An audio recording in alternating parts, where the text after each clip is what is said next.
बात सुने, मैं सोच रही थी कि हम कल सुबह कहीं बाहर चलते हैं।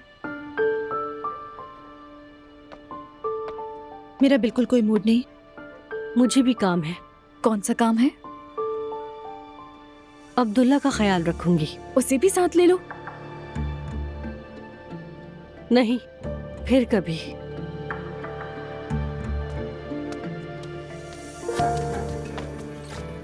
हाँ, आ गए आप लोग।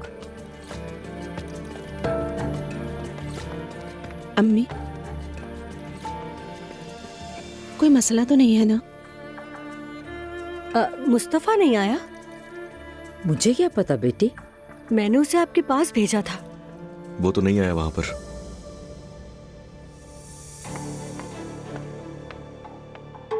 मुस्तफा, सब खैरियत है? कहाँ थे तुम?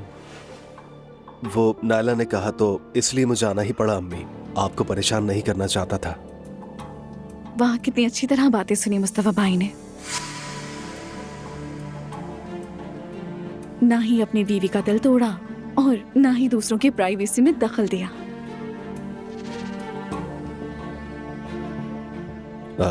शुक्रिया। जरा एक मिनट, क्या तुमने मुस्तफा को भाई कहा? हाँ।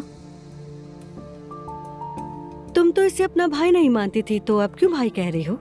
नायला, गलतियां मायने रखती हैं जब कोई उनसे सबक ले। मैंने अपनी गलतियों से सबक लिया है। खैर, काफी थक गई हूं मैं, इजाजत चाहती हूँ। थोड़ा आराम कर लूं। अल्लाह राजी हो आपसे।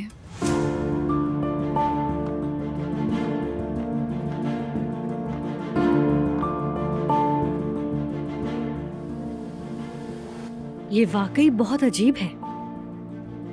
बस करो नायला। कल तक जो लड़की चीख रही थी, चिल्ला रही थी, अब वो तुम्हें वली लग रही है? उसने कहा तो है ना कि अपनी गलतियों से सीख लिया उसने। तुम लोग झगड़ा मत करो, ठीक है? तो ये बात नायला से कहें आपा। ठीक है अजलान। लगता है उरूज के सर पर गहरी चोट लगी है।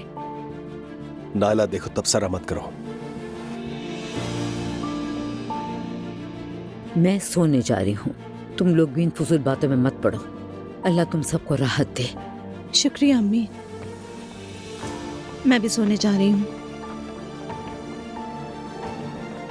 मैं भी जरा जाकर बच्चे को देख लूं। हाय, मेरा ब्लड प्रेशर बढ़ जाएगा। तुम दोनों को 10-10% और मेरे मुस्तफा को सिर्फ 5%। कैसे औलाद में फर्क कर सकते हैं? जो उनको मुनासिब लगा वो किया उन्होंने, मैं क्या कहूँ।